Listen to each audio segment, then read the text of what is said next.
Alright, we're going to show you all applying the last coat to this jet boat here.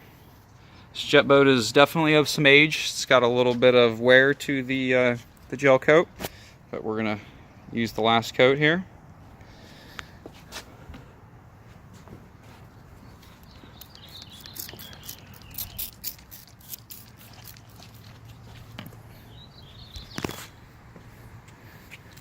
So you're just going to hashtag it across the surface, kind of get the coating leveled.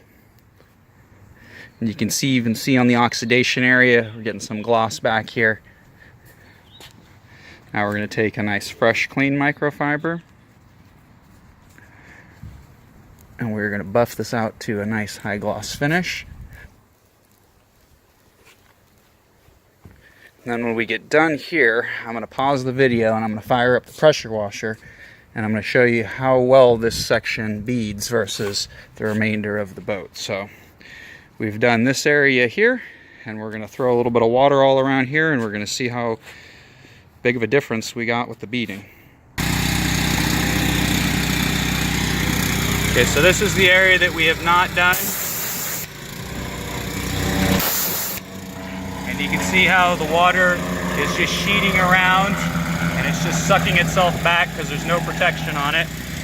And this area here is where we put the last coat and you can see immediately we get beads.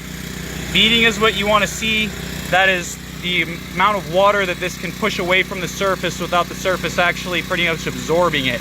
So without having a hydrophobic protection, you're going to end up with all kinds of water spotting and oxidation occurring to your gel coat or paint. So you want to be able to see beads. You don't want to see water sheeting. Water sheeting is pretty much showing you that there is wax or no protection on the surface.